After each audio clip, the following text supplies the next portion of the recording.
चित्त की विश्रांति प्रसाद की जननी है। चित्त की विश्रांति सामर्थ्य की जननी है। चित्त की विश्रांति सद्प्रेरणा की जननी है।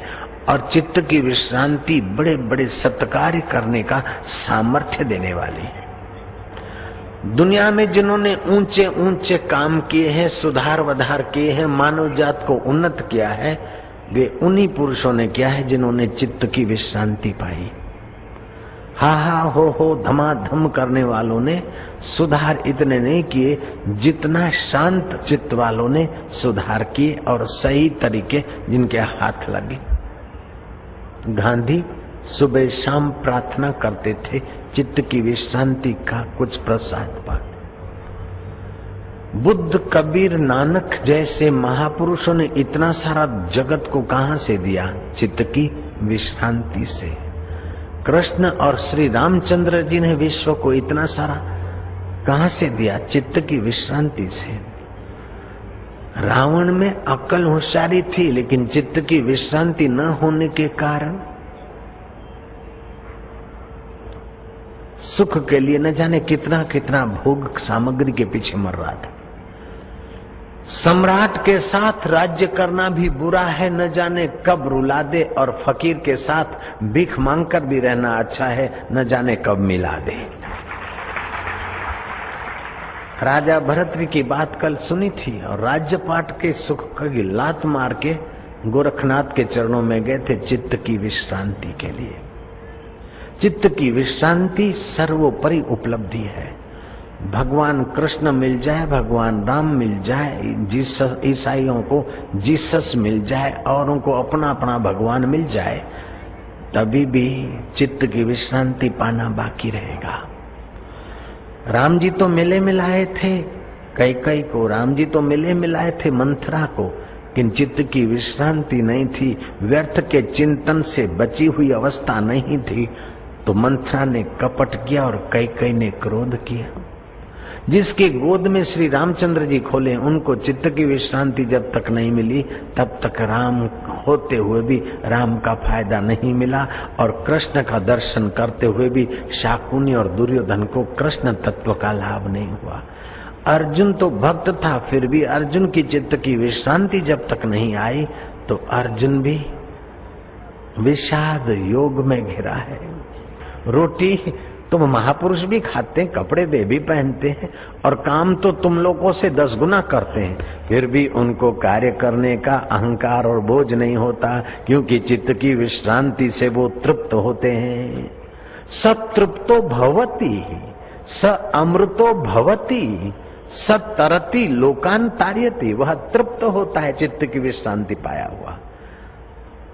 सतृप्तो भवति, स अमृतो भवति, वो अमृतमय हो जाता है उसका सुख। सतरति, वो तरता है, लोकान तार्यति।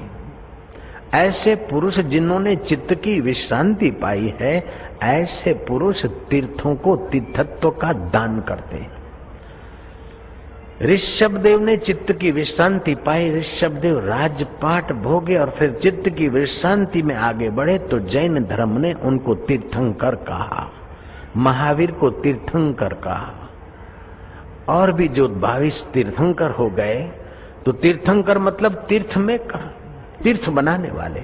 चित्त की विश्रांति पाए हुए व्यक्ति जहां उठते बैठते हैं, वो जगह भी तीर्थ का काम करती है, औरों को कुछ शांति के कण देती। चित्त की विश्रांति पाए हुए महापुरुष के द्वार पर 2 घड़ी के लिए कोई बैठा है, तब भी उसका चित्त कुछ न कुछ सुख का, शांति का अनुभव करता है। जो चित्त की विश्रांति में सफल हुए हैं, ऐसे पुरुष बोले तो बहुत आनंद, बढ़िया है, न भी बोले, केवल हम लोग उनके दर्शन करते और बैठे रहे, तभी भी हमारा चित्त हल्के भावों में, हल्के विचारों में, हल्की कल्पनाओं में नहीं जाएगा, हमारा चित्त उन्नत होता जाएगा।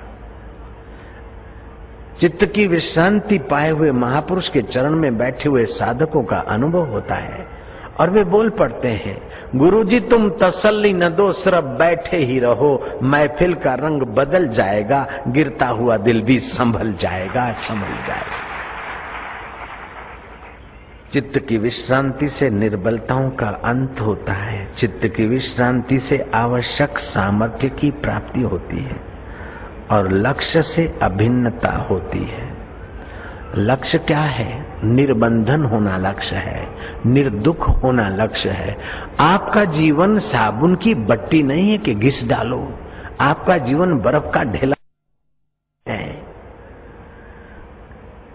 और ईश्वर जैसे क्षीर सागर में विश्रांति पाते, शंकर जैसे समाधि में विश्रांति पाते, ब्रह्मदेव सृष्टि करने का सामर्थ्य भी विश्रांति से लाते। जितनी जितनी चित्त की विश्रांति उतना उतना आपका सामर्थ्य अद्भुत होता जाएगा। बंगाली महिला की शादी हो गई, जितनी सदचरित्रवान थी उतनी खूबसूरत भी थी। बाहर की खूबसूरती थी वैसी भीतर की भी खूबसूरती थी। शादी तो हो गई, वो दुल्हन कहलाती थी, दिखती थी दुल्हन, लेकिन भीतर विश्रांति ने आकर्षित कर रखा था। अंतर आत्मा का सुख में थोड़ा सा प्रवेश मिल गया था। पति उसको काम चेष्टा के लिए आमंत्रित करता है, प्रयत्न करता है, वो पति के सिर पर हाथ घुमा देती है प्यार का। पति के काम विकार राम में बदल जाते हैं। फिर 10-5 दिन गुजरते पति कोशिश करता है, फिर उसे 2 मीठी बातें सुना देती है। एक रात को वो महिला जगी और अपने पति को बुलाया। ये क्या रोज रोज मेरे कमरे में आते? आओ अभी, मैं आद्य शक्ति जगदम्बा हूं, विभूति हूं, पूजा करो। वो पूजा करने लग गया और उसने महिला ने आशीर्वाद देकर पति के जीवन को बदल दिया। अब पति नहीं एक ऊंचा साधक बन गया। वो महिला थी आनंदमयी माँ, जहाँ इंदिरा गांधी और पंडित जी भी सिर झुकाकर अपना भाग्य बना लेते थे। विश्रांति की क्या महिमा आपको बताऊं।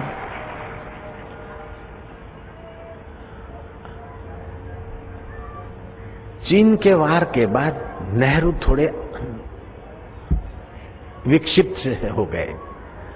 आनंदमयी माँ के पास गए, बोले माँ रात को ठीक से नींद नहीं आती है, सुबह को चित्त में शांति नहीं है। क्षण भर वो महिला शांत हो गई, आनंदमयी माँ। उन्होंने कहा पिताजी, वो हर बच्चे को भी पिताजी कह देती थी। हमारे आश्रम में है तो मेरे को भी पिताजी कहती थी वो देवी, मैं तो उनके आगे बच्चा ठहरा। पिताजी आप एक क्षण चित्त को विश्रांत करिए और एक क्षण मेरे को दे दीजिए। एक क्षण हर रोज उसी समय पर, नियत समय पर, उस समय आप इंदिरा के पिता नहीं अपने को मानेंगे और कांग्रेस के लीडर अपने को नहीं मानेंगे। आप जैसे निर्दोष बालक जन्मे थे ऐसे ही चित्त को एक क्षण के लिए शांति में लगाइए, मेरे साथ कांटेक्ट करिए, शांति मिलेगी। अब एक क्षण अनंत क्षणों से जुड़ा है, 1 मिनट अनंत मिनटों से जुड़ा है। धरती का 1 फीट जमीन पूरी धरती से जुड़ा है। ऐसे ही एक क्षण आप रोज निर्दोष होकर चित्त को मेरे में लगाइए।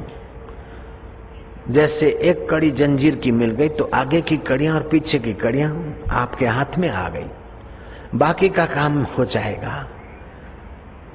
पंडित अक्ल वाले तो थे। मां तुम मांगती हो एक क्षण, आधी घड़ी, चौथाई घड़ी मांगती हो, 1-2 मिनट जितना समय मांगती हो, लेकिन वो 1-2 मिनट मां शर्त बड़ी कड़ी है। उस समय मैं अपने को कुछ न मानूं, वैसे क्षण मैं बना तो लूंगा, वैसी मिनट, लेकिन नियत समय पर नहीं दे पाऊंगा। माने का अगर नियत समय पर नहीं दे पाओगे तो हमारी मदद हम नहीं पहुंचा सकते। थोड़े दिनों में पंडित जी को लकवा मार गया, दुनिया जानती है। त्रिमूर्ति भवन में पड़े हैं। इंदिरा को भेजा, आनंदमयी माँ देहरादून से अब दिल्ली के आश्रम में आ गई है। मैं देहरादून मिलकर आया उनको। अब जाओ माँ को अनुनय विनय करके ले आओ त्रिमूर्ति भवन में। आनंदमयी माँ आई। विश्वविख्यात व्यक्ति थे, पंडित जी थे ना विश्वविख्यात व्यक्ति।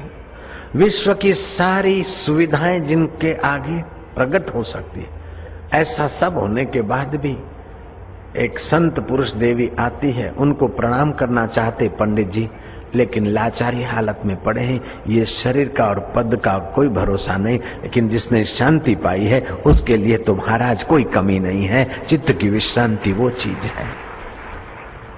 बुद्धिमान पंडित जी भी अंत समय जिसके आशीर्वाद और दीदार की वांछा करते हैं, वो आनंदमयी मां चित्त की विश्रांति पाने से महान हुई।